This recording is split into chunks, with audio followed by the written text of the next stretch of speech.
understood where Ariana was coming from in that scene because I'm like, oh yeah, they jumped in when they got their first couple of Vanderpump checks. And she probably had to borrow money from Tom, or Tom kind of held it over her. And now she's like, look, I control things. I also have purse strings now. I don't blame her. I actually liked her better. I like her better the more I see this season. I don't dislike her. Like, I don't really, dislike her. okay, I Yeah. was like not a fan really because I was like, stop whining. But now I understand the depth more. I'm more of a fan. I understand. Oh, a new fan of I'm more Ariana's. of a fan, and I'm becoming less of a fan of Rachel Leviss. I'm becoming less of a. You and I spent a lot of time, and I don't regret that. When this all happened, we said there are men and women across this country with 3 children who woke up this morning and found out that their partner has been having an affair with his fucking secretary, and this woman has been a stay-at-home mother, and she has nothing. And what is she going to do? You know, that is a hard situation. Not we were not married. There ain't a ring on it. There ain't any vows. He slept with my best friend, and now I'm making $2 million. It was hard for me to see the empathy in that versus what real people are going through. But now I get it more. And I actually think Rachel Leviss is much more calculated. And I don't know. I'm beginning to have an issue with this ongoing. I just feel like, and I think it's for me, it's because I know Bethany I'm sure has a hand in it. And it's just like, yeah, all right. You It know. all comes back to Bethany for you. Oh, It there's all comes back. So I was just gonna ask, like why are you falling out of love with Rachel Leviss? But apparently I have my answer. Bethany. Bethany is behind it, and you cannot get over that.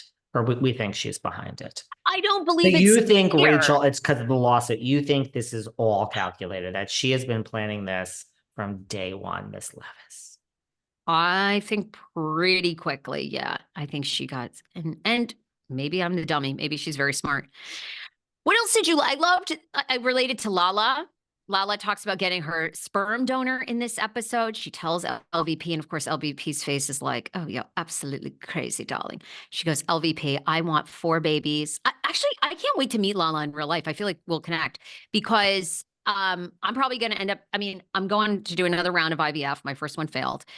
And whatever it takes, hopefully that works. If not, I'm getting an egg donor. I want to foster to adopt here in Los Angeles. I feel like actually I ought to reach out. I had a DM Lala. I'm with her. I want 4 children. I'm obsessed with being a mother. I've found the meaning of life. It is the most difficult, rewarding, unbelievably amazing thing ever. And you need to have a child. Oh my God, David as a dad, Daddy David, you would be the most protective. Oh my God. There is so much to unpack in this diatribe that you have just spewed forth. First of all, Lala in the real world is amazing. Second of all, you asked me what I think about this scene. I watched this scene and I think this should be required viewing for Portia Williams, Shannon Bedore, I could say some others, but apparently I'm friends with them now.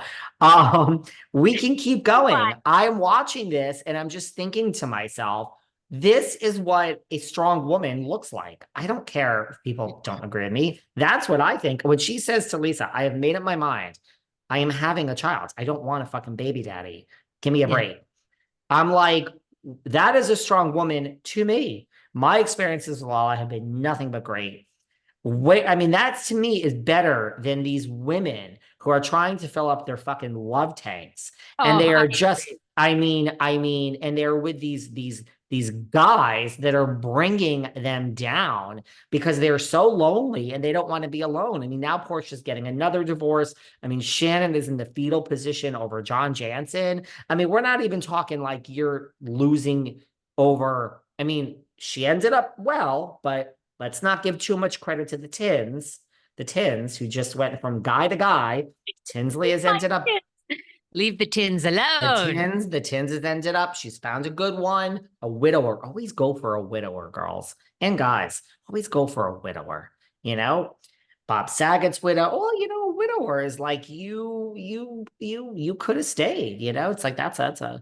Bob Saget's widow is getting a lot of flack for dating Breckin Meyer so quickly. She says you will never understand the full range of emotions unless you are a widow. Correct. Correct. Correct. A lot of Correct. people, when they lose a spouse, jump right back in. It's so overwhelmingly devastating that you are so lost. You are looking for someone, especially if they can relate. My mom went through that. She got remarried after my dad passed away, I think within 15 months. And My by the stepmom way, oh wow. married now. Well, And then by she got the divorced. way, the Okay. the uh the widow says that Brecken fully embraces it, embraces talking about Bob, and just embraces it. So, and your mother's still married to your stepfather. So there you No, go. they got So, divorced. oh, Um, divorce. Sorry. it's fine. No, no, no. He's very nice, but they just couldn't live together. They jumped in too quick. They both were widows, and they still are Mm. friends to this day. They divorced and then they hang out like every month, but it works better for them. They didn't live well together. That was the It's better that way. There's lots of divorce in my family. I'm a lone wolf, so what do I know? Yeah, no, I that's what I thought about that. I think that Shannon Bedore, and it's not just Shannon and Portia. I had a long list in my head when I watched it. I mean, Tamara, I mean, Eddie, I mean, what the hell does what the hell does Eddie do for a living? I mean, like, excuse me. I He's a mean, podcaster now, he's a podcaster now. I mean, look, and he's they hung own in a there. CBD company. Oh yeah, that's a big money maker over there. So I have a problem with some of these ladies that let themselves be treated a certain way by these men. So more power to you. You want a baby, you get the fucking baby, and you get the sperm donor and just do it. Bravo to Lala. Great scene. Did you enjoy though? There was a lot of ladies See, and guys. see how woke I am and liberal, and I accept all types of families. I'm very liberal And socially. pro women. What a turn of events. Right. Yeah, they say this, that. I'm very liberal They say, socially. they say you call women cunts. Dolores is another one. I mean, taking the scraps from Paulie over there. Come on. Have self-esteem, guys. Oh, you love Paulie. Is Oh that my the face God. you're making? Oh, a dark Irish guy. I'm half Irish. I mean, I have a weakness and an Irish mother. Oh, I I like David to me was trash. I don't even know. I mean, what redeeming quality did that asshole have? I don't give well, a shit if he's the greatest surgeon in all of New Jersey. What a douchebag. believe it or not, I find David more attractive than Paulie. I wouldn't touch Paulie with your dick. Okay? You know what I'm saying? All right, I got another Excuse question. me. No, it was Is amazing. your dick, Sarah, as big as Katie? Because we learned through Oh, Allie's tea leaf reading that Katie has a big dick. Shocker. let me whip mine out. Okay.